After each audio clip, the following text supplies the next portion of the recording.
Capítulo 12. Não fale palavras torpes. A língua serena, com o seu poder de cura, é árvore de vida, mas a perversa quebranta o espírito. Provérbios, capítulo 15, verso 4. Esse versículo espelha a mesma mensagem de Provérbios, capítulo 18, verso 21, que diz que com a língua ministramos vida ou morte. É por isso que toda a palavra de Deus nos é dito que devemos cuidadosos ao usar a língua e prestar atenção em nossas palavras. Paulo disse em Efésios capítulo 4, no verso 29, não saia da vossa boca nenhuma palavra torpe, e sim unicamente a que for boa para a edificação, conforme a necessidade, e assim transmita graça aos que ouvem. Você e eu nunca devemos falar coisas que façam com que as pessoas desistam. Não devemos nos deixar poluir com palavras negativas que saem de nossos lábios. O escritor de Provérbios nos diz que a língua perversa quebranta o espírito. Observe que a palavra espírito é escrita com E minúsculo, porque não se refere ao Espírito Santo, e sim ao espírito humano. A depressão é outro problema criado e aumentado por palavras e pensamentos errados, os nossos ou de outras pessoas. Não usemos a língua para ferir, quebrantar ou deprimir, mas para curar, restaurar e encorajar, engrandecendo o bem sobre o mal. Não te deixes vencer do mal, mas vence, domine o mal com o bem. Romanos, capítulo 12, verso 21. O que creio que o Senhor quer nos ensinar é que em cada situação há algo bom e ruim, assim como nas pessoas há o bem e o mal. Todos os dias haverá algumas coisas que nos agradam e haverá coisas que podemos dispensar. Por sermos filhos da luz, para engrandecer o Senhor, Ele quer que aprendamos a engrandecer o bem na vida nos outros e em nós mesmos. Nesse sentido, engrandecer significa tornar maior. Quando levantamos nossa voz e dizemos, Senhor, nós te engrandecemos, tornamos Deus maior que todos os nossos problemas. Isso é o que Ele quer que façamos com o bem em nossa vida, torná-lo maior que o mal. Novamente, essa é uma escolha que precisamos renovar constante e continuamente para que ela se torne um hábito em nós. Superando as fortalezas do negativismo, porque as armas da nossa milícia não são carnais, armas feitas de carne e sangue, e sim poderosas em Deus para destruir fortalezas, anulando nós sofismas. Segundo a Coríntios, capítulo 10, verso 4. A Bíblia fala sobre fortalezas que são construídas dentro de nós, especialmente na mente. Até que tais fortalezas sejam destruídas, elas vão nos causar problemas. O Senhor me mostrou que uma fortaleza é como um muro de tijolos. Ela é construída com um tijolo de cada vez, pelo revezamento de certos tipos de pensamentos. Poderíamos dizer que, por termos os mesmos pensamentos repetidamente, por um período de tempo, criamos sulcos na mente. Uma vez estabelecidos, esses sulcos ou formas habituais de pensar e ver as coisas se tornam muito difíceis de mudar. Uma vez, aconselhei uma jovem que tinha uma autoimagem terrível. Isso aconteceu porque durante toda a vida foi-lhe dito repetidamente que não prestava e nunca seria grande coisa. Quando ficou mais velha, ela começou a reprisar aquela mensagem. Eu não sou boa, nunca serei grande coisa. Deve haver alguma coisa errada comigo, senão as pessoas me amariam e me tratariam bem. Entendo como essas fortalezas são construídas na vida de uma pessoa porque aconteceu comigo. Como disse, eu era muito negativa nos pensamentos e palavras, porque muitas coisas negativas aconteceram comigo e me foram ditas. Cresci num ambiente negativo, cercada de pessoas negativas que olhavam as coisas de forma negativa. Aprendi a ser da mesma maneira, e quando cresci, senti que estava me protegendo por ter uma visão negativa da vida. Pensava que se não esperasse que nada de bom acontecesse comigo, não ficaria desapontada quando acontecesse. Lembre-se, eu era deprimida e difícil de lidar. Também tinha muitas doenças físicas associadas a pessoas negativas. Em meu ministério, conheço pessoas assim o tempo todo. Assim como eu, elas foram criadas em um ambiente negativo. Por isso têm um espírito negativo. Não é agradável conviver com pessoas assim. Não são agradáveis nem para si mesmas, mas há uma maneira de evitar que nos tornemos negativos ou superar isso se já somos. Um relatório negativo. E diante dos filhos de Israel, infamaram a terra que havia espiado, dizendo: A terra, pelo meio da qual passamos a espiar, é terra que devora os seus moradores. E todo o povo que vimos nela são homens de grande estatura. Números capítulo 13, verso 32. Aqui está uma verdade que eu gostaria que você tomasse posse. Deus considera negativos relatórios ruins.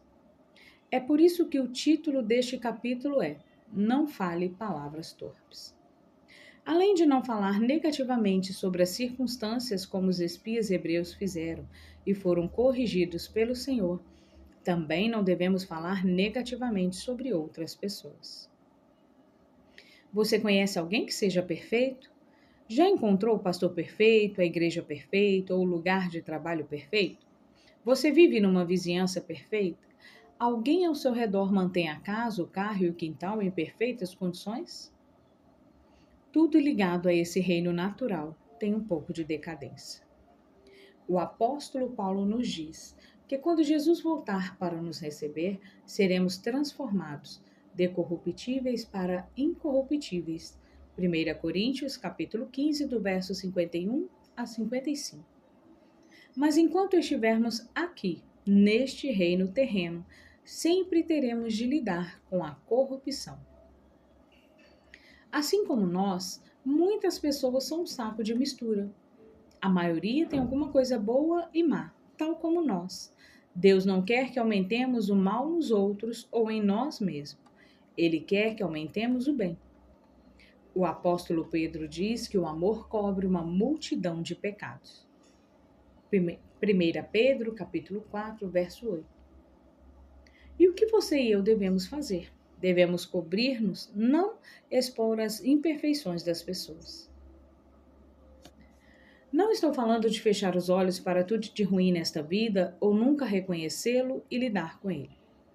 O que estou tratando neste assunto não é das nossas ações externas, mas dos pensamentos que ocupam a mente e das palavras que saem de nossa boca. Não importa se uma pessoa está agindo mal comigo ou com você. Contar a todo mundo o que está acontecendo conosco não vai melhorar nada a situação. Há somente uma coisa que vai fazê-la melhorar: voltar-nos para o Senhor e clamar pela sua ajuda. A razão pela qual precisamos parar de correr para os outros, queixando-nos da nossa situação, é porque quando agimos assim, outro tijolo é acrescentado à fortaleza que está sendo construída em nossa vida. Isso não significa que nunca devemos falar sobre nossa situação ou problema. Se precisarmos de aconselhamento nessa área, devemos buscá-lo. Se pudermos falar do problema com alguém que tem o poder de mudar isso em nós, então todos os meios devemos buscá-lo. Mas só levar histórias vãs sobre uma situação negativa não vai melhorá-la, só vai piorá-la. Não estou dizendo que nunca devemos falar sobre nossos problemas. Estou dizendo que precisamos falar com propósito. Em Mateus, capítulo 12, verso 36, Jesus disse que daremos conta de nossas palavras frívolas, o que a versão King James chama de toda a palavra vã.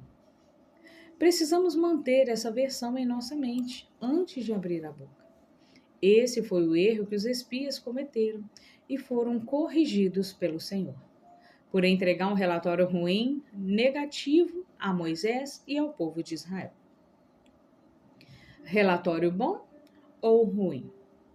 Ao cabo de 40 dias, voltaram de espiar a terra. Caminharam e vieram a Moisés e a Arão e a toda a congregação dos filhos de Israel, no deserto de Parã, a Cádiz. Deram-lhes conta a eles e a toda a congregação, e mostraram-lhes o fruto da terra. Relataram a Moisés e disseram: Fomos à terra que nos enviaste, e verdadeiramente mana leite e mel. Este é o fruto dela. O povo, porém, que habita nessa terra é poderoso, e as cidades muito grandes e fortificadas. Também vimos ali os filhos de Anak, de grande estatura e coragem.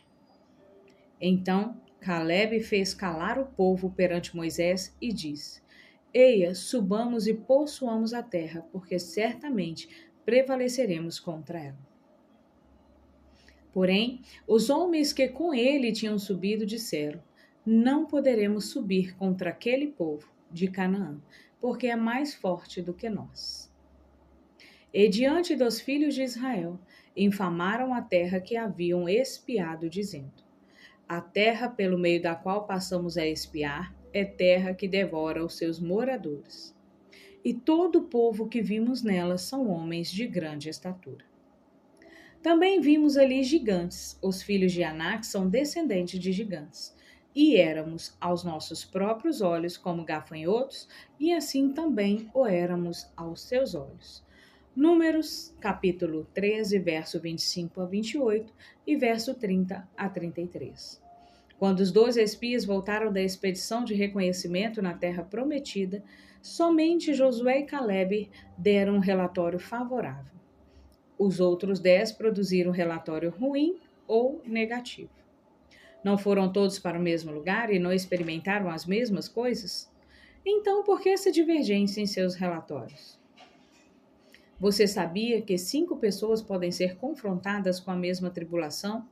4 podem ser totalmente derrotadas simplesmente por causa da sua atitude e uma pode sair vitoriosa pela mesma razão? Por que a diferença? Porque uma escolhe engrandecer o bom, enquanto as outras escolhem engrandecer o ruim. Lembre-se, assim como na história dos gigantes de Canaã, tudo que é engrandecido se torna ainda maior aos olhos daquele que está engrandecendo. Seja o que for que estejamos falando, isso é o que vai se realizar, seja negativo ou positivo. Mantenha o vaso purificado e preparado para o uso do mestre. Ora, numa grande casa não há somente utensílios de ouro e de prata. Há também utensílios de madeira e de barro. Alguns para a honra, outros, porém, para a desonra. Assim, pois, se alguém a si mesmo se purificar do que é impuro e vil, que se separa do contato com influências corruptas e contaminadas, destes erros será utensílio para a honra, santificado e útil ao seu possuidor, estando preparado para toda boa obra. 2 Timóteo, capítulo 2, no verso 20 a 21. É difícil não falar sobre os nossos problemas.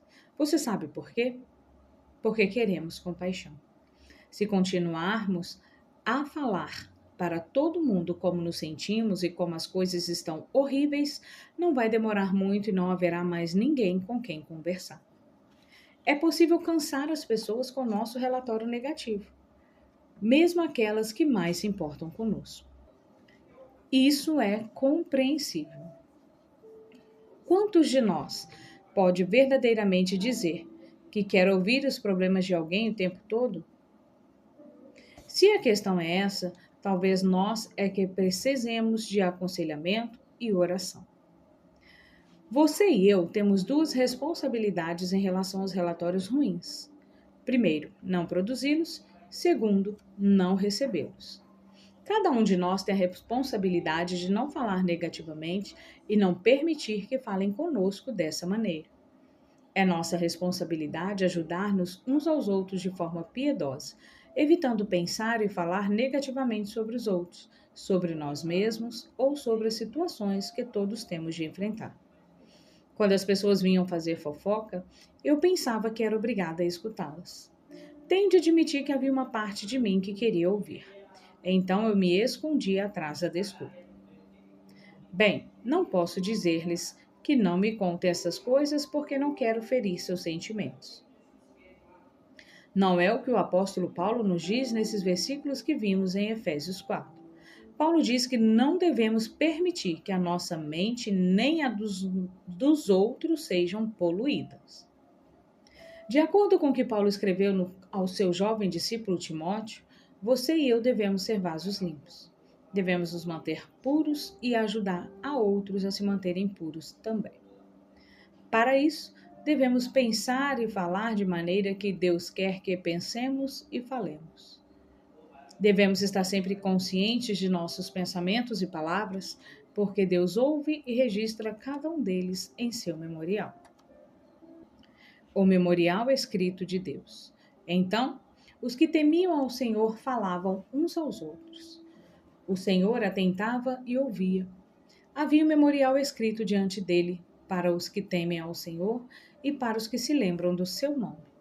Malaquias, capítulo 3, verso 16. Creio que alegra o coração de Deus quando ele nos ouve dizer a coisa certa. E também acho que ele fica muito infeliz quando usamos a língua para fofocar, murmurar, acusar, maldizer e causar problemas para nós mesmos e para os outros, quando aumentamos nossos problemas em vez de exaltar a Deus. Pense nisso, você e eu temos a oportunidade de agradar o coração de Deus, engrandecendo-o em nossas conversas. Podemos andar como filhos da luz, sendo sal e luz para o mundo, engrandecendo o nome do Senhor, ou podemos engrandecer o inimigo e sua obra. Lembro-me de como eu era antes que o Senhor me revelasse muitas dessas verdades que eu estou compartilhando com você neste livro. Eu era tão negativa e crítica. Podia entrar na casa de alguém que havia sido redecorada recentemente, que em vez de admirar todo o bom trabalho que havia sido feito, tudo o que eu conseguia ver era uma área minúscula, na qual o papel de parede não estava perfeito. Bem, você deve se consertar aquilo, eu diria, ignorando totalmente as coisas boas que haviam sido feitas. Por acaso, eu tenho uma daquelas personalidades que mostram os problemas. Isso não é de ruim, porque se ninguém mostrasse os problemas em minha vida e em meu ministério, nós teríamos problemas. O Senhor me mostrou que eu não posso sair por aí engrandecendo os problemas e ainda ter paz e alegria. Embora haja problemas em minha vida e em meu ministério, não vai abençoar, ajudar, edificar ou encorajar a mim ou a qualquer outra pessoa se eu engrandecer tudo de negativo que vejo. Não significa que eu ignore os problemas e nunca lide com eles. Significa que tenho de colocá-los na perspectiva adequada. Hoje, quando entro na casa de alguém que foi decorada recentemente, embora ainda veja imperfeições mínimas, não mais me concentro nelas. Pelo contrário, eu digo alguma coisa assim: adorei seu carpete. Encontro algo pelo qual ser positiva e encorajadora e mais tarde, em particular, posso apontar o problema mínimo com o papel de paredes dizendo: talvez você queira colar este pequeno rasgo. Como vê, uma forma adequada de lidar com assuntos sensíveis. A Bíblia diz que Deus vê como lidamos com todas as circunstâncias da vida. Dê o bom relatório, não o relatório ruim. Os amalequitas habitavam na terra do Negueb. Os heteus, os jebuseus e os amorreus habitavam na montanha. Os cananeus habitam ao pé do mar e pela ribeira do Jordão. Números, capítulo 13, verso 29. Quando os 12 homens voltavam com seus relatórios depois de espiar a terra que o Senhor lhes tinha prometido dar, eles ralaram sobre os diferentes povos que a ocupavam: os amalequitas, os heteus, jebuseus, amorreus e os cananeus. Cada um desses eus representava um problema diferente para os filhos de Israel. E é por isso que 10 dos 12 relataram sim, é uma terra que emana leite e mel, e são sempre os mas que nos causam problemas na vida.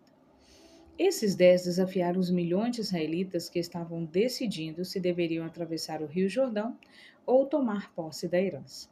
Quando começaram a ouvir o relatório ruim dos 10 espias medrosos, eles ficaram impregnados do mesmo espírito e começaram a murmurar, a duvidar e a temer. Como vimos no versículo 30, Caleb viu o que estava acontecendo e imediatamente levantou-se e tentou acalmar o povo, assegurando-lhe que, com a ajuda do Senhor, eles seriam capazes de ir e dominar a terra. No entanto, em vez de ouvir o bom relatório de Caleb e Josué, o povo de Israel preferiu ouvir o relatório ruim dos 10. Todos os dias temos a oportunidade de gerar um relatório bom ou ruim, de engrandecer o Senhor ou engrandecer o inimigo. É por isso que o Senhor nos deu esta palavra, para que escolhamos usar a língua, não para falar o mal, mas para falar o bem. Tempo de estar calado e tempo de falar. Tudo tem o seu tempo determinado, e há tempo para todo propósito debaixo do céu. Tempo de estar calado e tempo de falar. Eclesiastes, capítulo de número 3, no verso 1 ao 7. Como vemos nessas passagens de Eclesiastes, há tempo para tudo. Há tempo para lidar com os problemas e há tempo para deixá-los. Há tempo para mostrar a alguém que seu papel de parede está descascado e há tempo para ficar calado sobre isso. É sábio saber quando falar e quando não falar, mas, como regra geral, é sempre tempo de exortar e encorajar os outros. Mark Twain costumava dizer que ele conseguia viver 2 meses com um bom elogio. Eu creio que isso seja verdade para quase todos. O diabo está fazendo um ótimo trabalho ao destruir e derrotar todo mundo. Ele não precisa da nossa ajuda. Precisamos estar do lado de Deus, não do inimigo. E isso é parte de nosso problema. Nossa natureza caída sempre se inclina para o lado errado das coisas. Ela quer sempre encontrar falhas e engrandecer os problemas. Mas nossa natureza, nascida de novo, quer abençoar e engrandecer o que é bom. Como sempre, a escolha final é nossa. Esqueça o passado e prossiga. Irmãos, quanto a mim, não julgo havê-lo alcançado ainda, mas uma coisa faço. Essa é minha única aspiração.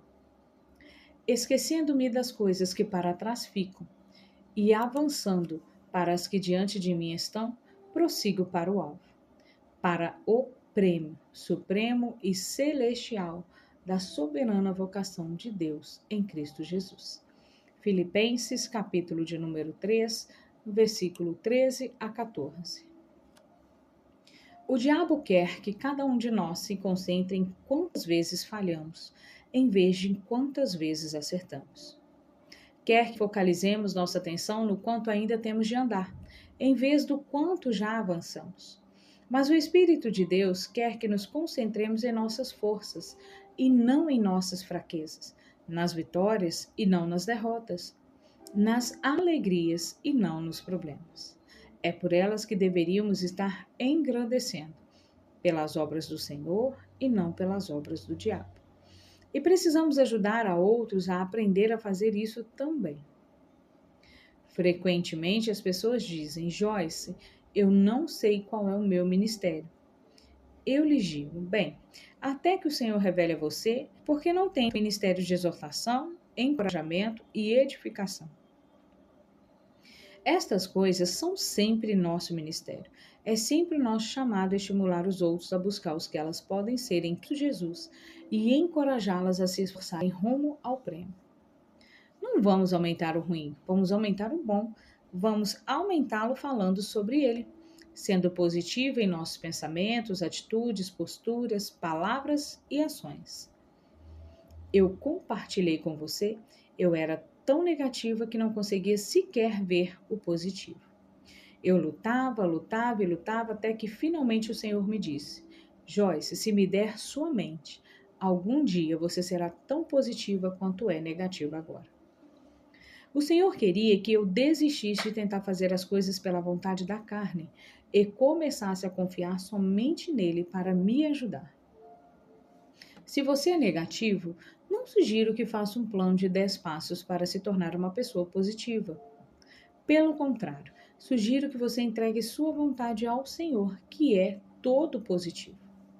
Diga-lhe: Senhor, eu quero ser como tu. Ajude-me a ser positivo e não mais ser negativo. Peça a Deus para mudar você. Filipenses capítulo 1, verso 6. Faça o que Deus disser a você para fazer. Coopere com o seu espírito e suga sua liderança e orientação, enquanto você passa da escuridão para a luz, do negativismo para o positivismo, da morte para a vida. A parte de Deus é a nossa parte. Minha aliança com ele, minha parte com Levi, foi de vida e de paz.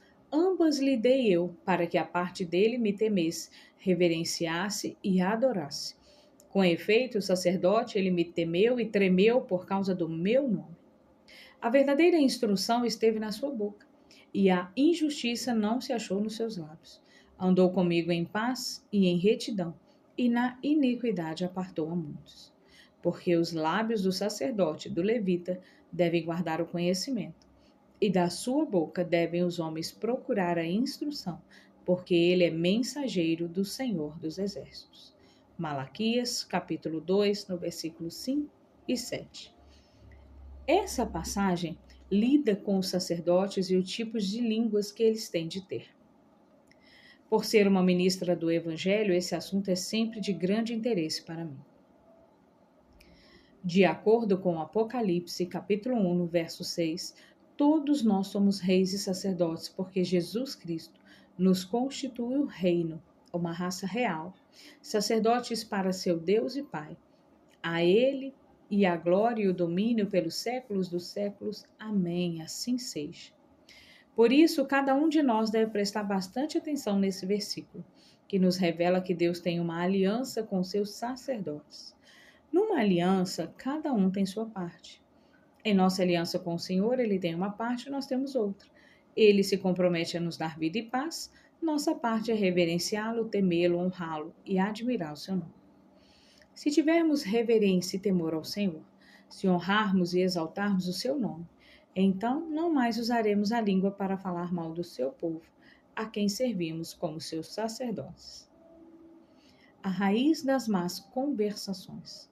Portanto, é indesculpável, ó homem, quando julgas quem quer que sejas, porque no que julgas a outra, a ti mesmo te condenas, pois pratica as próprias coisas que condenas, que tu censuras e denuncias. Romanos, capítulo 2, verso 1. Você sabia que a fofoca, a difamação, a maledicência e a falsidade têm uma raiz como uma árvore, uma flor ou uma erva? A raiz dessas coisas é o julgamento, e a raiz do julgamento é o orgulho. Quando falamos mal dos outros, é porque pensamos que somos melhores que eles. Uma vez eu estava falando de alguém e o Espírito do Senhor me disse: quem você pensa que é?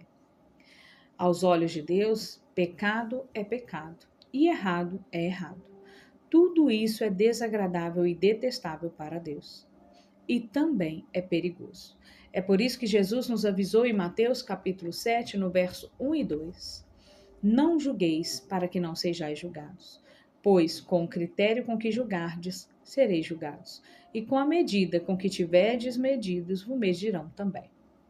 E nos versículos de 3 a 5 da Bíblia Viva, ele continua dizendo: e por que se preocupar com o cisco no olho de um irmão, quando você tem uma tábua no seu próprio olho? Você diria: amigo, deixe-me ajudar você a tirar esse cisco do seu olho, quando você mesmo nem pode enxergar com uma tábua em seu próprio olho? Fingido. Livre-se da tábua primeiro, assim você poderá enxergar para ajudar seu irmão. Minha parafrase dessa passagem é: por que tentar tirar a trave do olho do seu irmão quando você tem um poste telefônico no seu? Eu entendo o que o Senhor quis dizer quando disse: quem você pensa que é? Porque continuou dizendo: é do meu filho que você está falando. A partir daquela experiência, aprendi a ser muito cuidadosa ao criticar julgar e condenar outras pessoas, principalmente outros crentes, porque, como ministra sacerdotisa, esta é uma violação do meu chamado divino. Como você é um sacerdote para o nosso Deus, essa atitude também é uma violação do seu chamado divino. Mantenha a verdadeira instrução em sua boca. A verdadeira instrução esteve na sua boca, e a injustiça não se achou nos seus lábios. Andou comigo em paz e em retidão, e da iniquidade apartou a mãos. Porque os lábios do sacerdote devem guardar o conhecimento, e da sua boca devem os homens procurar a instrução, porque ele é mensageiro do Senhor dos Exércitos. Malaquias, capítulo 2, versículos 6 a 7. Somos sacerdotes e reis para nosso Deus. Por isso, precisamos manter a verdadeira instrução em nossa boca e não mais julgar, criticar ou condenar, não ser um fofoqueiro ou intrometido. Não seja intrometido. Não sofra, porém, nenhum de vós como assassino ou ladrão ou malfeitor ou como quem se intromete em negócios de outrem, infringindo o direito deles. 1 Pedro, capítulo 4, verso 15. A tradução desse versículo na Bíblia Viva é: não quero ouvir falar de vocês sofrerem por cometer assassinato, ou roubar ou fazer desordem, ou por serem abelhudos e se intrometerem nos negócios dos outros. O que é um intrometido? Uma versão do Webster define intrometido como alguém que se preocupa com os assuntos dos outros. Outro dicionário Webster diz: uma pessoa xereta, abelhuda. 2. Minha definição de uma pessoa intrometida é aquela que desenterra relatórios ruins e encarrega de espalhá-los por meio da fofoca, difamação, cochichos e assim por diante. O Webster define fofoca como aquele que habitualmente repete rumores ou fatos íntimos ou particulares. Enganjar ou espalhar fofoca. 3. Minha definição de fofoca é aquele que aumenta e sensacionaliza rumores e informação parcial. Um difamador nós já definimos. Difamadores são aqueles que se dedicam a encontrar falhas na conduta dos outros e espalham suas insinuações críticas na igreja. Difamar do Webster: modo de expressar declarações difamatórias e injuriosas à reputação ou bem-estar de uma pessoa. Um relatório ou declaração maliciosa: proferir relatórios prejudiciais. Cochichar está definido no dicionário Webster como uma crença, rumor ou sugestão expressa secretamente um cochicho impróprio. Falar mansamente ou particularmente como se fofocando, difamando ou intrigando. 6. Uma pessoa que cochicha, sussurra ou fala em segredo para fofocar, difamar ou fazer intrigas. Quando pensamos nessas definições, ser um intrometido, fofoqueiro ou ainda um difamador parece não ser tão grave quanto ser um assassino, malicioso, ladrão ou criminoso. Mas o apóstolo Paulo considera tudo isso como pecado aos olhos de Deus. Outra grande instrução para levar em conta é encontrada em 1 Tessalonicenses capítulo 4, no verso 11. E a diligenciardes por viver tranquilamente, cuidar do que é vosso e trabalhar com as próprias mãos, como vos ordenamos. O pecado do exagero. O Senhor me revelou que até mesmo o hábito inofensivo de exagerar é tão pecaminoso quanto qualquer um desses outros. Porque sempre queremos exagerar, porque queremos que as coisas pareçam melhores do que são, quando são boas, e piores quando são más. Parece ser da natureza da carne exagerar e colocar as coisas de maneira desproporcional. Nessa passagem, o Senhor diz que a boca de seus sacerdotes é para guardar e manter puro o conhecimento de sua lei. Por quê? Porque as pessoas buscam, indagam e exigem a instrução da boca do sacerdote, que é o mensageiro de Deus. Como mensageiros de Deus, seus porta-vozes, devemos nos certificar se há instrução da verdade e da bondade em nossa boca, se não falarmos mal com nossa língua.